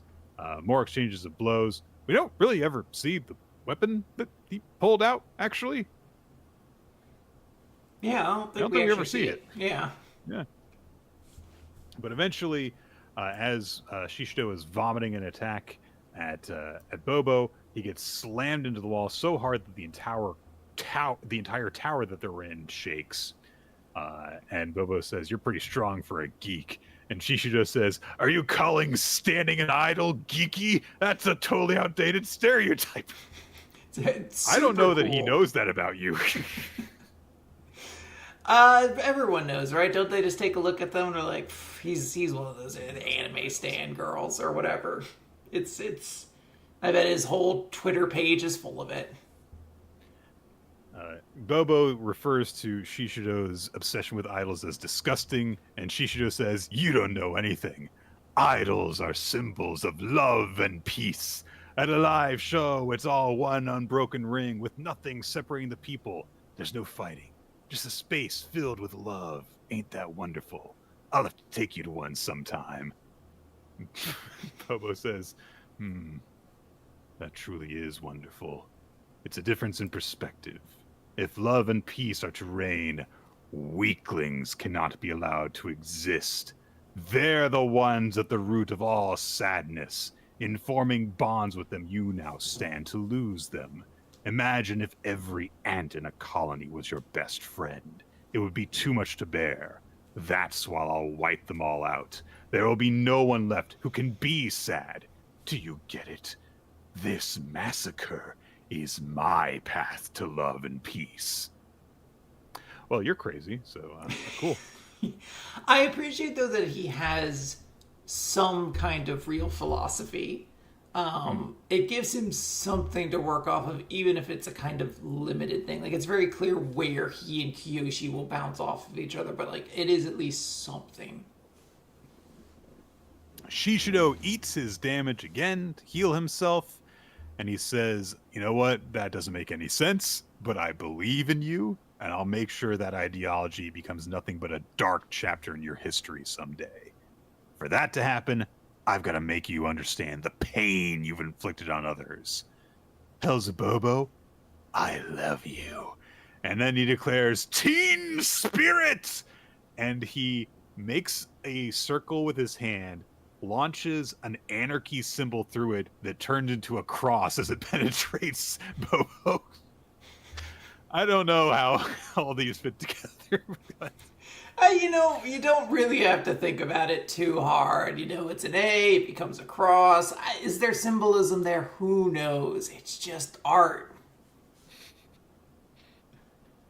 Shishido coughs up some blood afterwards and recognizes, like, yeah, that took a lot out of me, but now it's settled. And then he starts just, like, vomiting. He's like, oh, it's okay, though. The fight's over. And then... He does do one of the things, though, that I hate the most in shonen manga, where he's like, yep, that definitely took a couple years off the life. And I'm like, shut up. If we're not spending enough time in this fucking series for this to be consequential, I don't want to hear about it. I'm already... Luffy is like 7 fucking lifespan shortening techniques into One Piece. If he doesn't end the series dying at like 22, then I'm going to be annoyed. That was what was so great about Aki with all the declarations that he was going to die earlier after touching the angel level and stuff. It's like, yeah, we saw him die. Yeah, exactly. Yeah. But of course, Bobo's not down. He declares black back, and a bunch of black mist comes swirling into him, goes into his body, and he gets up, healing from all the damage right away. He says that Shishido is strong. Shishido's like, that's impossible. I saved up as much as possible for that teen spirit. Yeah, Bobo's just like, are you done? And then he suddenly seizes up. He's totally petrified with his arms at his side, as Hellzabub has gotten up, and he's using his powers to telekinetically manipulate Bobo. And he says, I'm going to kill you even if it costs me my life. Bobo, can't we go back to the way things used to be? And he's all crying, and he's remembering when they were one big happy family together. And of course, Bobo's just like, no. No, we cannot. He says, I had started to think more highly of you, but I guess this really is all you are in the end. Your crown is nothing more than a hollow shell now. I'll help it regain its sparkle. And Shishido calls out for Bub as Bobo breaks free from the binding on him and just blasts a hole right through Bub's stomach. And Bub, still standing, its crown fades from over his head, and it reforms over Bobo's head. As Bobo says, you've witnessed a rare sight, Shishido. From this moment on, I am the great demon lord. I don't know what it is with this series in that it seems like it really has a hard time making villains seem interesting. I'm just not like, this seems like this should be a very cool moment of like, oh no, is Bubs done for? Like, the crown's on his head now, so he must be actually dead. Like, this feels like it should be a very significant moment. And I'm just kind of like, yeah, he's the bad guy. I guess we have to fight him. But I'm not really, like, deeply invested in seeing what's going to happen next or anything along those lines. So, I'm hoping we might get a little bit more, but I guess that's why I was even pointing out, like, well, at least he has like a backstory. At least he's not just like, I don't know, chaotic and gay like Astaroth was. Yeah, there's not a lot really to talk about. I feel like I mean, my reaction in general to this was all like, yeah, okay, Yeah, fair enough. Building up the bad guy so that it'll mean a little something when Gakuro beats him. Yeah, Yeah. not Gakuro, Kiyoshi. Sorry, Gakuro is Gakuro is. We'll get to that. We'll get to that. But we have Marriagetoxin. Just a brief chapter because the newest chapter this week was one of the extra little volume things about Byakuo. Yeah, it wasn't about Byakuo. It was about Toshiro. But the most amusing part of it was that Byakuo was the quote unquote editor for it, and her main contribution was just adding Sama onto Toshiro's name every time that it showed up. That's pretty good. There was a much bigger chapter last week, which was fresh off of Kinasaki trying to snap Garo out of everything. Garo said, like, look, I've still decided to marry Tonoko. He talked about how all of the 6 women that he had met had all been big inspirations for me, and he said, like, I can't keep putting them in danger. And Kinasaki made him realize, like, no one thinks that. Open your eyes. They all want to be with you out of their own free will, so don't make assumptions based on a wish that you never had met each other.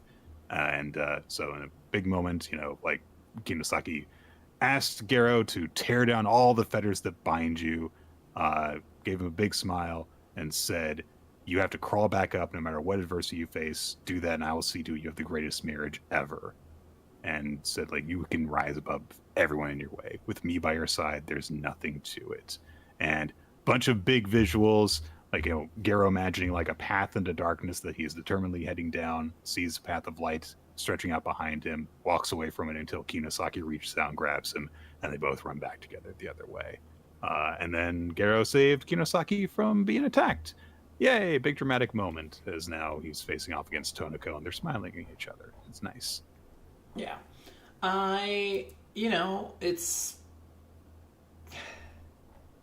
It's fine. I'm enjoying where we're going. I'm in there. I'm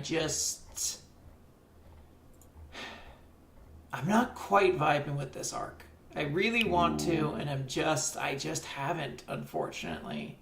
And I kind of just want it to end so we can move past the prison and everything going on in this.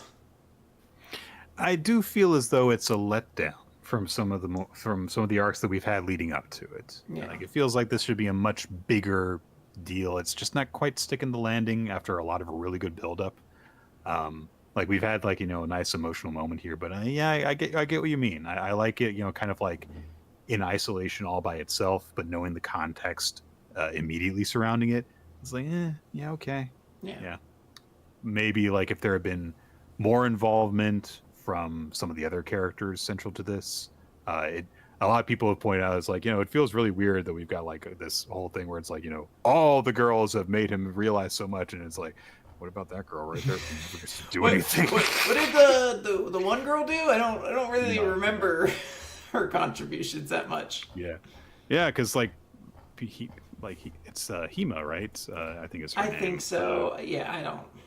She just doesn't really get to do Himi. Yeah, so she just doesn't really get to do very much. It's like, it kind of felt like she should have been involved in this arc if you weren't going to have her do something in the arcs building up to this one. But oh well. She's to the point where you almost need to incorporate that she is considered on the same par as the rest of these girls, however, without having done like a fifth of what most of the other of them have done, as like some kind of meta commentary, like how there was like the whole thing in like 20th Century Boys where the one guy was like, you all forgot about me, I was a big deal or whatever. They just need to do something to like address the fact that it's like, oh yeah, Himi's just as important as these other 5 girls who you've seen all the time, and you've seen their stories, and they've shown back up multiple times.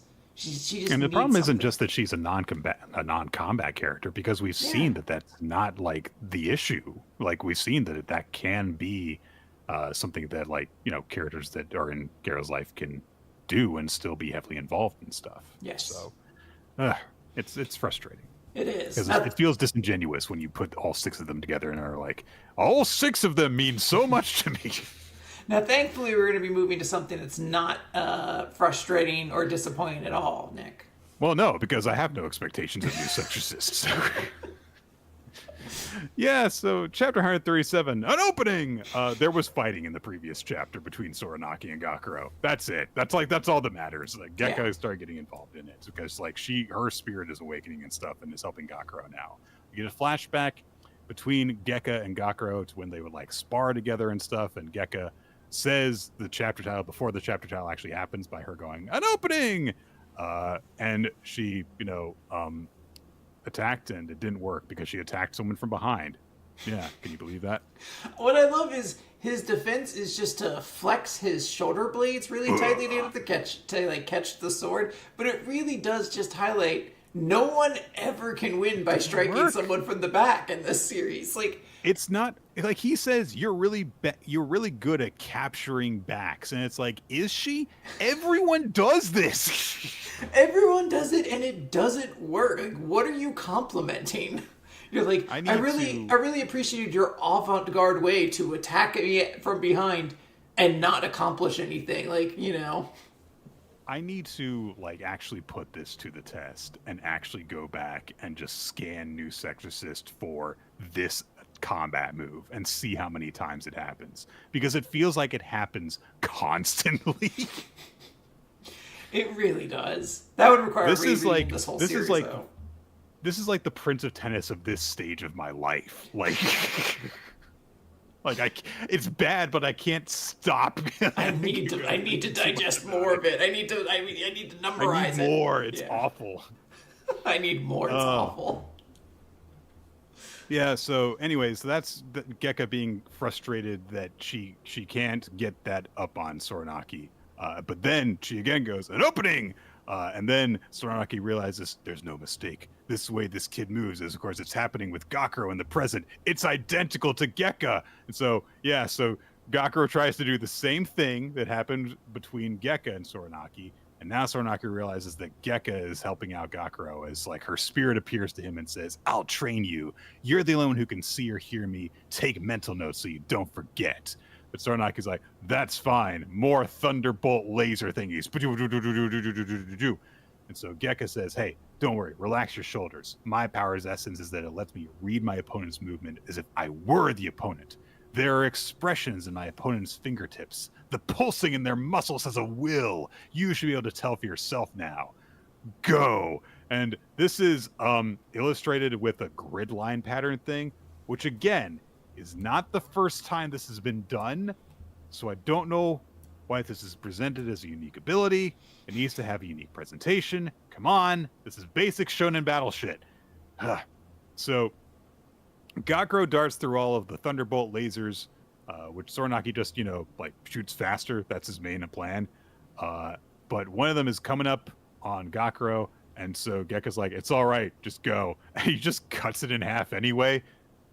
All right.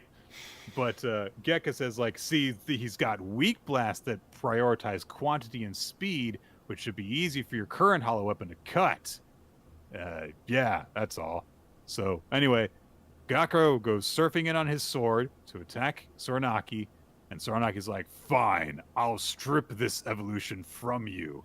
And Gakuro darts around to Soranaki's side to attack him from the side.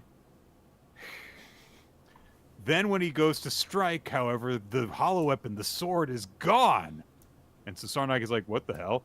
So then he has to attack Gakuro, who flash step after images and dodges, and he's like, he's somehow more agile than now that he's not armed, which is okay. Sure. So then it turns out that Gakuro tossed his hollow weapon or teleported it, one or the other, behind Soranaki, and then he just goes and catches it. He doesn't, like, teleport to it.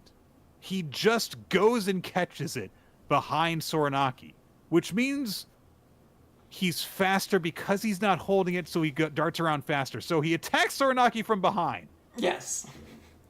An opening! So he cuts through... It succeeds this time. He cuts through Soranaki and cuts him in half. When Soranaki turns and he goes, Gekka! Gekka! He remembers when Gekka actually won a contest with him one time, I guess. So he grabs Gakuro by the back of the head and he says, I don't need those damnable memories. And he pushes Gakuro into the wall of the arena they're in. And he says, I'll leave those memories here. Everything I don't need stays here. And he's turned into a giant dragon tree thing. And Gekka looks at it and says, there it is. That's what I saw when I looked into Soranaki's heart. And Gakuro rightfully goes, what is that? And Gekka says, the thing is, Soranaki has two personalities. He's probably not from this planet. Okay. What I saw was him falling out of the sky tens of thousands of years ago. The shock of the fall made him lose his memories. Ever since then, he's lived on this planet as the Hyo Soranaki, a funny, festival-loving young guy who got lonely easily and helped me train. But I went and changed him by looking into his heart. That woke up the personality that slept deep inside him. The personality I loved got stomped down and he turned me into a monster. Nick, I got a quick question. Gakuro takes all of this in and without missing a beat says to Soranaki, you shouldn't be here. I'll put you back to sleep again. And the second alien personality of Soranaki says, it can't be done. I'm already here. And Gekka says, raise your hollow weapon, Gakuro. Once you cut him, this will all be over. In this last moment, whatever you do, win. Nick, I have a quick question. What could you possibly have a question about, Quinn? True. Everything was very straightforward. So if Soranaki is from outer space and is a Hyo, are all the Hyo from outer space, or... Quinn, that same fucking thing crossed my mind. I was like, what does this mean for all the other Hyo? Is Hyo like a thing you can just become if you're strong enough, or like are all of them from space, or what is this implying about the rest of them? To utilize one of my favorite Futurama quotes, yes, if that's a good question, and if that's not the case, and if Soranaki is just the only alien among the Hyo, that just raises further questions. It really does. This has either completely like derailed and very suddenly shifted the entire world building of all of New Exorcist, or it has just in a bonkers fashion just ad hoc'd this entire nonsensical backstory of he came from space actually into this otherwise very traditional exorcist-y everything's magic series.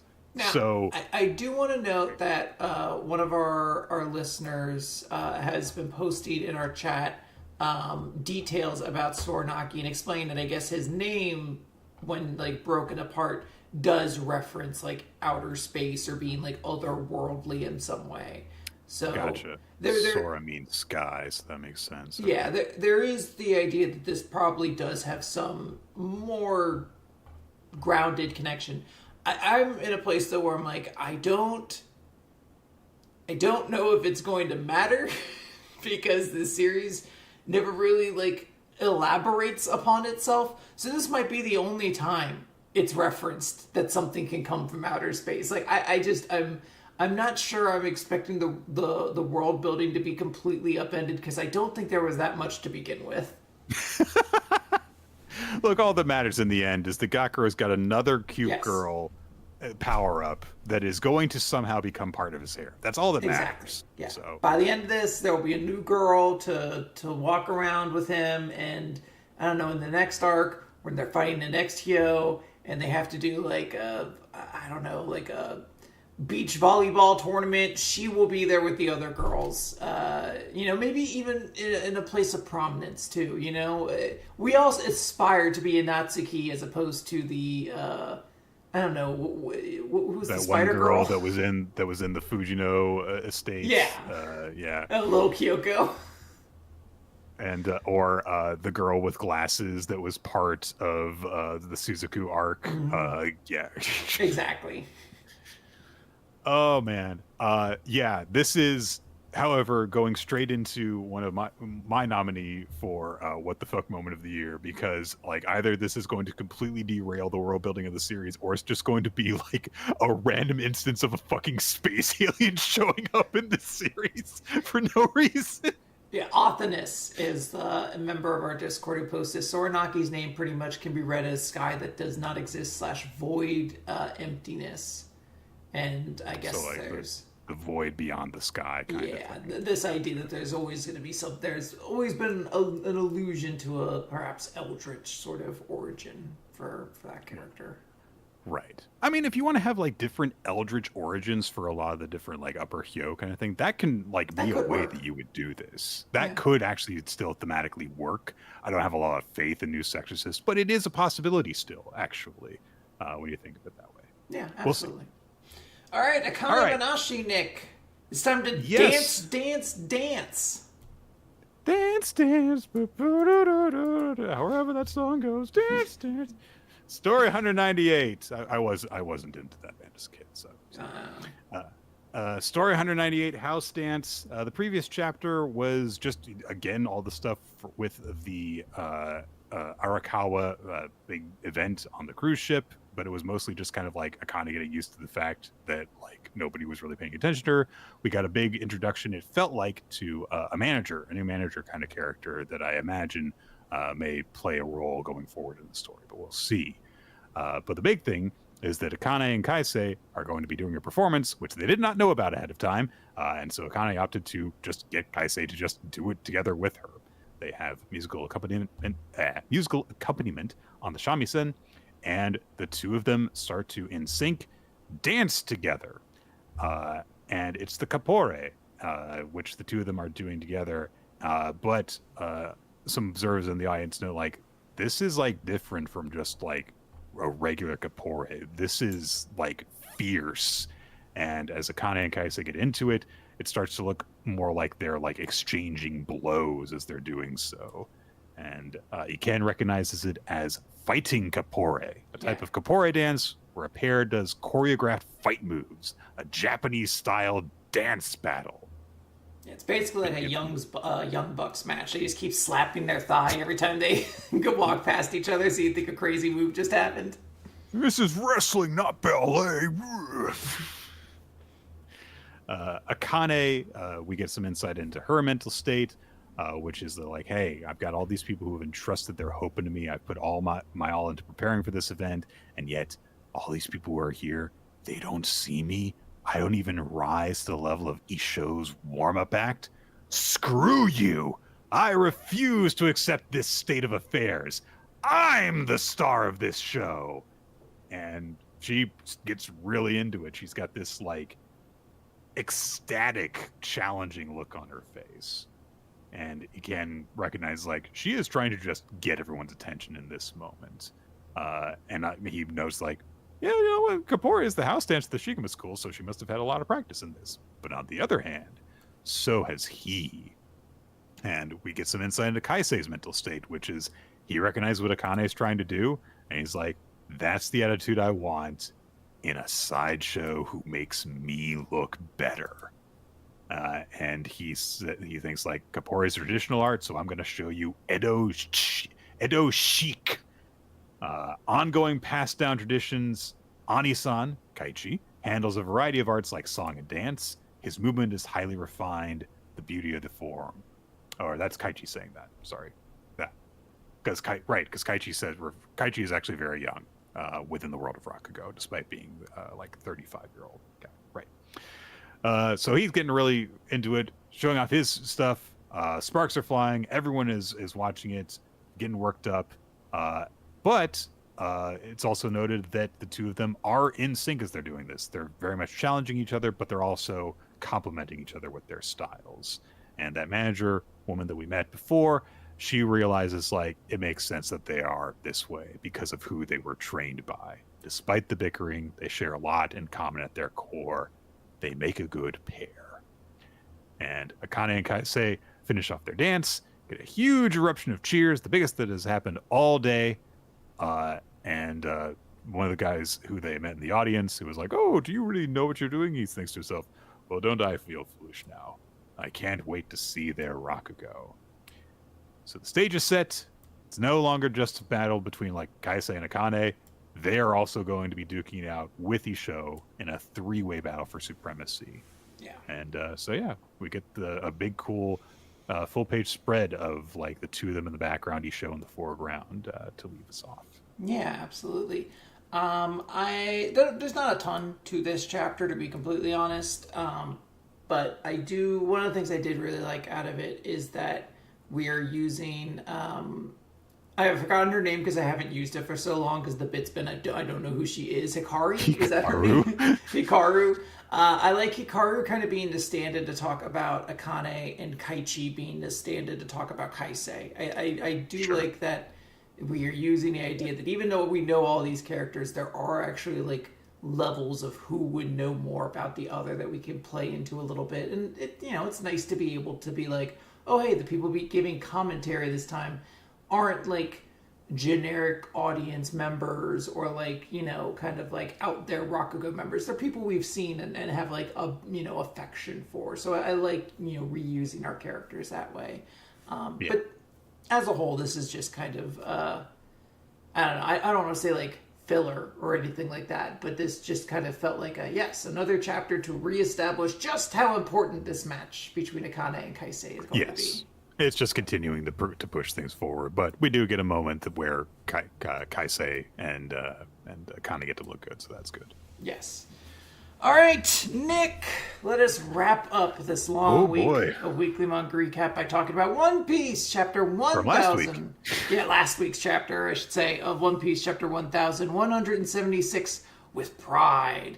So, I'm not sure exactly why, but this chapter just opens with Vegapunk being like, "Hey, Frankie, you still use soda to power yourself, right? What if you could be much stronger with these?"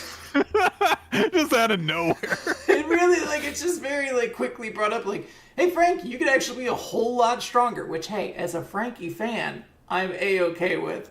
It was a Frankie, you might say. Yeah, a Frankie, yeah. But I was very excited, but also confused by the start of this chapter. There's a lot of concern. The fires are going on. The library's still burning. Nami tries to use Zeus to put out one of the fires. But one of the Draugr eats Zeus up, and they're like, "Oh, is this one of the three demons? This is real bad." But Vegapunk's technology just comes in and kind of solves the problem very quickly. Kind of flash freezes everything, and it's like, oh yeah, I guess we do have the world's greatest scientist on our side, I suppose. Frankie is told that he basically is as advanced as a pacifista at this point. But fuel is his passion. Use this stuff and your raw power will explode. And there's a moment where the Draugr is looking at Nami and I'm going to attack here. And Zeus is in its stomach. Yeah. And we see Sanji C killing him from where he is. Frankie starts super boosting himself in the air because he's so overloaded with power at this point. He just wants to show off. And Jinbei, so he does something, is also going to be involved, and we get a big 2-page or 1.5-page spread of basically the two of them, Frankie and Jinbei, taking out the Draugr, and Sanji jumping up into the air and killing him in the head. I don't quite, I know it looks cool, but I don't think the Sanji thing actually does anything, because I don't believe Sanji has Conqueror's Haki, so I don't think this actually is really hurting killing him, but it looks cool in a big, 2-page spread with Zoro. And he broke his helmet. Yeah, I mean, that's important, I guess. And these are like three of my favorite characters in the Straw Hats all getting to do something cool, which means Usopp's going to do something cool any minute now, Nick. There we go. Any minute. Well, I mean, admittedly, he does have to do something. They're on Elbaf. Like he has to. If he does not, there will be a big problem. So there is a brief moment where, because of this sort of like, I guess, break in the signal, Dory and Brogy are able to talk to each other very briefly and be like, oh, are you still in there? Yes, I'm in here too, just barely. This is their greatest shame. Yes, we are in agreement. We will stop this by cutting each other's heads off, Nick. They're going to die with pride, ending their fight the way they said they were going to a very long time ago. They're just going to chop each other's heads off. 1,050-ish chapters ago? Yes. And their heads cut off, and then, boop, they're back. They're fine. And they're fine. It turns out, there was this whole elaborate thing of like, well, the pieces are kind of almost like reversey pieces, so like maybe they'll need to do like bounce around. Nope, the solution is actually if you just kill each other, you come out the fine. regular one comes back. Yeah. And we get an end page spread where a bunch of the Giants and Zoro are like, oh no, such a shame. Guess we're gonna have to kill all of our super tough friends. Yep. Which is fine and funny, but I definitely was taken aback. I was like, okay, guys, I know things look bad for the heroes before, but this is like a crazy game of tug and war. Like, now I'm like, okay, so who gives a shit about anything, right? Admittedly, if you're going to have someone try and test out the thing of like, oh, is it okay if we kill them? It's probably best to try it on Dory and Brogy because they've got a good track record of that. Yeah, 100%. It's not bad. I just definitely was like, oh, okay, not as much tension in this story anymore now that I found out the answer to like the mind control thing is like, well, if you just kind of kill each other, it works out just fine, actually. We watched the live action version of the Little Garden arc because that came out last week, and Nicole loves Dory and Brogy. So. Heck yeah, I'm very excited to watch that. I have not gotten around to it yet, but I'm hoping to get around to it very soon. Yeah. We are 5 episodes deep in the season. It's been very good so far. Excellent. Glad to hear it. Well, that's going to do it for Weekly Manga Recap this week, Nick. Yeah. I will point out one last thing for One Piece last week. The 2-page color spread is like a big vertical thing of all the Straw Hats. I think the last time we got something in this format was like 2010. Oh, gosh, really? It was like or maybe 2012. It was basically, I think, around the time where we got a big thing of all of them and like their first time skip designs. So it had like Brook in the top and everything, and this is like the first time we've gotten this sort of format where it's spread out this way. Obviously, we've gotten a bunch of 2-page color spreads, but this is a different kind of look at it. If we go off of stuff that happened this week, which means we're not actually looking into like One Piece or Marriagetoxin in that regard, then I guess that's how we're going to make the decision. Yes, that's how I'm going into it for MVP and Chapter of the Week, which I think my Character of the Week is probably going to be, I think, Haruto from Blue Box. And then my Chapter of the Week will be Ichi the Witch, I think is the best way to kind of break that up. I do agree with the sentiment that's like this wasn't a particularly strong week with like one series that stood out. Everything felt kind of good to meh. Yeah, I do kind of feel that way as well. I believe that for my Chapter of the Week, it's actually kind of hard. I think we're going to go with Spy Family, though. I think it was just like kind of the most in general, like entertaining chapter. Like just, obviously we had the big, like, wait, what? It's, it's not a very serious thing that this is all happening for, but then just like to see everyone just like going all in on it. It's like, yeah, all the actors are totally fine with this. Like it just gets funnier and funnier like the more willingly people go along with this now that they know what's going on. Just like some of the little things, like all the actors like, yeah, it is kind of bullshit, let's all just redo it. Yeah, that's funny. I definitely love that stuff. My MVP, I think I'm going to go with Kana from Okay. Hima-Ten, just in terms of like, you know what? It's more than I was expecting, so Yeah, yeah, that's it's fair. it feels like a unique, kind of approach of like, look, I don't give a shit that this is not going to happen for me. I don't accept that, basically. I Uh, refuse to believe it. The audience picked Spy Family as chapter of the week, and then Hina from Blue Box won character of the week. So good stuff there, and I think that's it. We're gonna wrap it up here. Yes, guys, thank you for joining us for this episode of the show. We should be back to doing a live stream of the episode next week, I believe. Yes, yes, everything should be back in order next week. So we are, in the meantime, I know that you, Quinn, have been at work getting a lot of our backlog posted up to the YouTube channel, youtube.com/weekly manga recap. We are also on weeklymangarecap.podbean.com in audio form, which you can also listen to through all the various podcast feeds out there like iTunes and Spotify. We want to thank Milo Jack Stillitz and Bree Cheddar for making the opening sequence of the video version that you can watch on YouTube, as well as Steve Mann, who occasionally provides title cards for us. Check out Steve Mann's artwork by just searching for Steve Mann Art. We have a Discord, which is linked wherever the podcast gets posted. Join that, join our wonderful community, so you can stay up to date on all the stuff going on with us. Know when the stream is going live, which you can also do by following us on social media.